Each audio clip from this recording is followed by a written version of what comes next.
वक्त ट्रेड की आपको जरूरत है, भारत को जरूरत नहीं है। तो आप इस पे क्या पॉजिटिव स्टेप्स लेते हैं? अपने नेशनल इंटरेस्ट को आप फोकियत देते हैं या नहीं देते? अब जो सुई अड़ी है आपकी वो इस चीज पे है कि आप कहते हैं जी कि इंडियन ऑक्युपाइड कश्मीर, ठीक। जब आप अपने पाकिस्तान को आप बलोचिस्तान, सिंध, केपे के अली अमीर गंडापुर को कंट्रोल नहीं कर सकते, तो आप उधर कश्मीर के ख्वाब क्यों देखते हैं भाई? मेरी तो समझ। दूसरा मुझे ये पूछो, उन कश्मीरियों से तो पूछ लें कि आप इंडिया को छोड़ के हमारे साथ आना चाहते हैं कि नहीं आना चाहते, जिनकी इकोनॉमी 8.4% पे है। यही कंटीजेंट है ना। देखिए ना, बार बार आप यही कहते हैं कि जब तक 370 को ठीक ना करें हम आपसे ट्रेड या हम आपसे बात नहीं करेंगे। ना करो, क्या फर्क पड़ता है?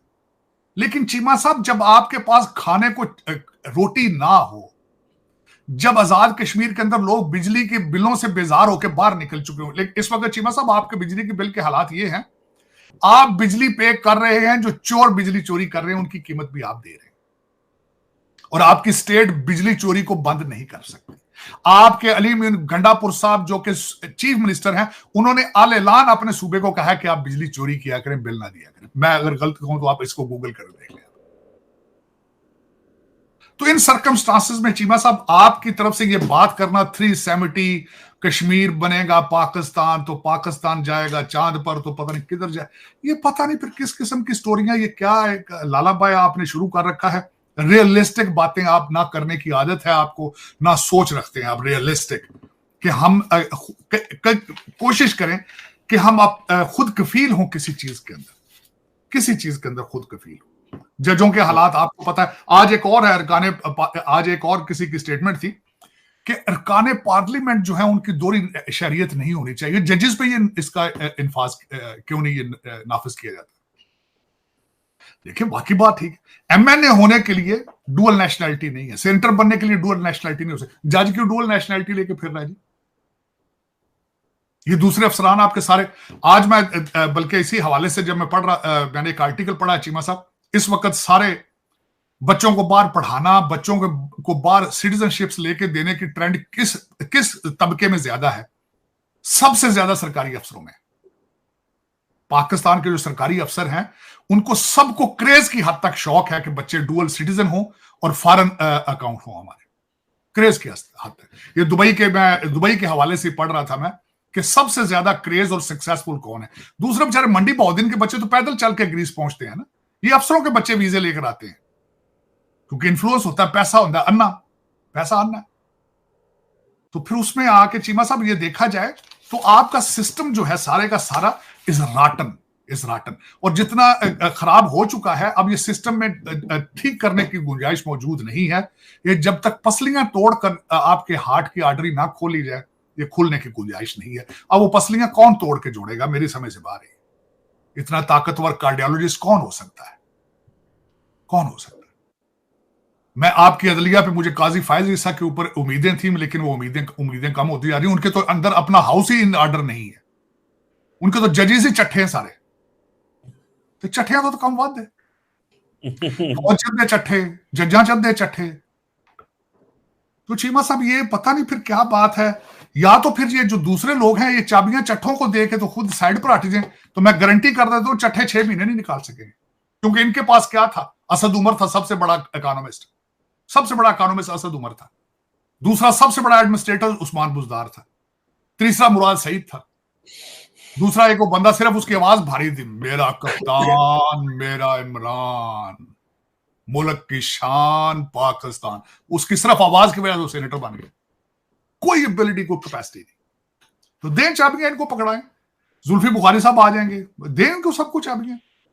ये अगर पाकिस्तान को ठीक करने की सलाहियत रखते हैं, कौम पागल हो चुकी है इनके लिए, तो दें इनको। ये 6 महीने नहीं निकाल सकेंगे चीमा साहब, 6 महीने। और दुनिया इस वक्त चीमा साहब देखा जाए तो हालात, दुनिया के हालात पूरी के ऑलमोस्ट जो है पॉलिटिकल इंस्टेबिलिटी सारी दुनिया के अंदर है इस वक्त। नए ब्लॉक एस्टेब्लिश हो रहे हैं इस वक्त। अगर देखा जाए तो दुनिया तंग है आपसे, बेजार है आपसे। You are non workable people, you are non talkable people. आपकी हर चीज इधर आके रुक जाती है। और दूसरी बात यह है, मेरी समझ से बाहर है, आप इतने बड़े मुसलमान हैं, आप इतने बड़े जिहादी हैं, प्रॉपर्टियां किना दी? ये तो कुछ भी नहीं है ना। आपके मुल्क में इतना फ्रॉड क्यों हो रहा है? करप्शन क्यों इतनी हो रही है, हर थाना क्यों बिक रहा है, हर दफ्तर फॉर सेल क्यों है, अगर आप इतने बड़े अच्छे मुसलमान हैं? क्या वजह है? या फिर या मुसलमान बनने की कोशिश कर ले, कोशिश करें कि हम ये इस्लाम क्या है। आप जितने आप जबानी कलामी मुसलमान है, इतने तो सऊदी नहीं है। इतने सैयद आपके पाकिस्तान में है, इतने तो सऊदी अरेबिया में सैयद नहीं है। हर बंदा दूजा ना मैं हजरत अबू बकर का रिश्तेदार हाँ, हर बंदा कहता हजरत अली का रिश्तेदार है, कहते ਅਸੀਂ ਸਿੱਧੇ ਰਸੂਲ ਨਾਲ जुड़े हैं। वो ਤੁਸੀਂ ਇੱਥੇ ਯਾਰ ਲੋਕਲ ਹਿੰਦੂਆਂ ਤੋਂ ਕਨਵਰਟ ਹੋਏ ਹੋ, ਪਤਾ ਨਹੀਂ ਕਿਹੜੇ ਚੱਕਰ 'ਚ ਪੈ ਗਏ ਹੋ ਯਾਰ। अपने आप समझो, इस्लाम ਨੂੰ समझने की कोशिश करो ਤੁਸੀਂ। लेकिन बस चीमा साहब दर हकीकत यही सबसे बड़ा प्रॉब्लम है कि हकीकत से दूरी, फराड ते धोखे। मैं ये देखे ना, लिस्टें आई हैं 17,000 पाकिस्तानी, ये कुछ भी नहीं, ये तो सिर्फ पर्सनल आई है। ये फ्लैटों का क्या करेंगे, क्या करेंगे जब सेल्फ रिस्पेक्ट ना हो, करैक्टर ना हो, वो फ्लैट क्या करेगा आपका, क्या चलेगा वो? चीमा साहब, बिल्डिंगों की, फैक्ट्रियों की एक एज होती है, यही आपको नहीं पता। एज बड़ी थोड़ी सी एज होती है उनकी, बड़ी थोड़ी सी। मैंने जिंदगी में अमेरिका में देखे चीमा साहब, मैं जब यहां पे आया था, बिलियन डॉलर के शॉपिंग मॉल थे। जब मैं अंदर जाता था, मैं कहता आंखें खुली के खुली, आज जो थे कुत्ते फिर दे, ताले लगे, आउटडेटेड हो चुकी।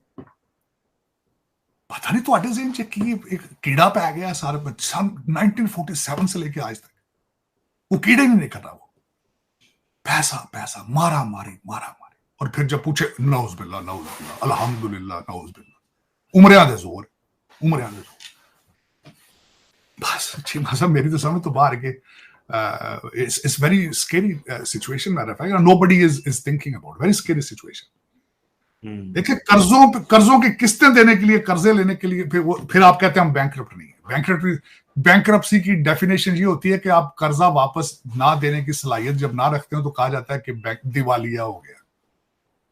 तो आप कर्जों की किस्तें देने के लिए भी अगर कर्जा ले रहे हैं तो प्रैक्टिकली यू आर बैंकरप्ट। और दूसरा ये है, you are not only financially, you are morally bankrupt as well. ये जो लिस्टें निकली हैं दुबई की, ये बता रही है, आपको सर्टिफाई करती हैं कि you are morally bankrupt nation, bankrupt. Cheema साहब देखो, किसी ने अभी तक, चीमा साहब दो चीजें मैं बताना चाहूं, 9 मई के वाकये की किसी ने सजा नहीं दी। दुबई अनलॉक्ड के ऊपर कोई स्ट्रॉन्ग स्टेटमेंट नहीं आई। होता ना, चलो 25 करोड़ लोगों को बेवकूफ बनाने के लिए कह देते जी इसके ऊपर कमीशन बना दिया जाएगा, कानून को हाथ लेने की इजाजत नहीं दी जाएगी, कैफे किरदार इसको सजा दी जाएगी। वो भी नहीं कहा, वो भी नहीं कहा किसी। मैंने आपको कहा था चीमा साहब, इट्स नथिंग, ये तो कुछ भी नहीं है। इस मुल्क दे विच शरीफ बंदे नूं कुड़ी दा रिश्ता को नहीं दिंदा। चीमा साहब, तुसीं किहड़ियां गल्लां लगे हो करन? तुसीं जानदे हो कि असीं इंडिया नाल कंपीट करना है, हम चांद पर जा रहे हैं, ਉਹਦੇ ਤੇ आर्टिकल लिखण लगे इंडान वाले, चांद पे पहुंच गए हम। वाह वाह, पहुंचो चांद ते चीमा साहब, थल्ले ते बिजलियां बंद जे, थल्ले ते तुहाडे को बिल देने जो पैसे नहीं, चांद ते चले जाओ तुसीं। तार साहब, उधर से हो सकता है कि हम सोलर साथ लेके जाएंगे वहां पे। चीमा साहब, मैं कसम से, मैं दुख से कहता हूं, मेरा मुल्क है चीमा साहब, यहां पे नासा सोच रहा है कि ट्रेन शुरू की जाए चांद के ऊपर, ट्रेन, क्योंकि हमारी वहां ट्रांसपोर्टेशन बढ़ रही है, लोगों का वो लगेज उठा के जाना आसान, ट्रेन बना रहे हैं। इलान मस्क ने ह्यूमन माइंड के अंदर चिप्स लगा दिए। चीमा साहब, आप क्या कर रहे हैं?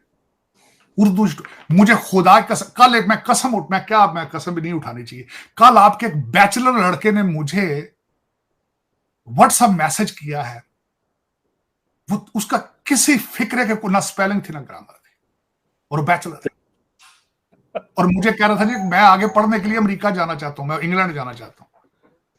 मुझे बताया, कहते जी मुझे बताया। विदेश मंत्री एस जयशंकर ने शुक्रवार को चीन का संदर्भ देते हुए कहा कि भारत अपने हितों को दांव पर किसी देश के साथ व्यापार को प्राथमिकता नहीं देगा। राष्ट्रीय राजधानी में आयोजित CII वार्षिक व्यापार शिखर सम्मेलन 2024 को संबोधित करते हुए विदेश मंत्री एस जयशंकर ने कहा कि भारत ने चीन के साथ व्यापार से इनकार नहीं किया है, लेकिन हमें सावधानी बरतने की जरूरत है। मंत्री ने कहा कि कुछ देशों के साथ संबंधों को जारी रखने के लिए हमें अपनी राष्ट्रीय सुरक्षा को भी ध्यान में रखना होगा। उन्होंने चीन के संदर्भ में कहा कि हम अपने लोगों को आत्मनिर्भरता व स्वावलंबन के लिए प्रोत्साहित करते रहेंगे। विदेश मंत्री एस जयशंकर ने कहा कि हालांकि हमने अपने लोगों को चीन के साथ काम करने से रोका नहीं है, लेकिन यदि कोई भारतीय विकल्प उपलब्ध है तो आपको उसे प्राथमिकता देनी चाहिए। यह राष्ट्रीय सुरक्षा के साथ साथ अपने व्यवसाय के लिए भी अच्छा है। जयशंकर ने आगे कहा कि यदि सीमावर्ती क्षेत्रों में शांति भंग होती है और कोई आपके क्षेत्र में घुस आया है तो क्या आप उसके साथ व्यापार करोगे? जयशंकर ने एक सवाल के जवाब में ये भी कहा कि जहां चीन का सवाल है, हम अभी भी इस देश में लोगों को भारत में निर्माण, भारत में संसाधन, भारत से खरीदारी को प्रोत्साहित करेंगे। उन्होंने कहा हमें चीन के साथ काम करने वाले लोगों पर पूरी तरह से प्रतिबंध नहीं लगाया है, लेकिन स्पष्ट रूप से अगर आपके पास कोई भारतीय विकल्प है तो हम चाहेंगे कि आप भारतीय कंपनियों के साथ काम करें। मुझे लगता है कि यह हमारी राष्ट्रीय सुरक्षा के लिए भी काफी अच्छा है। हमें उम्मीद है कि आप भी ऐसा ही सोचेंगे। यह लंबी अवधि में आपके अपने व्यवसाय के लिए भी अच्छा है।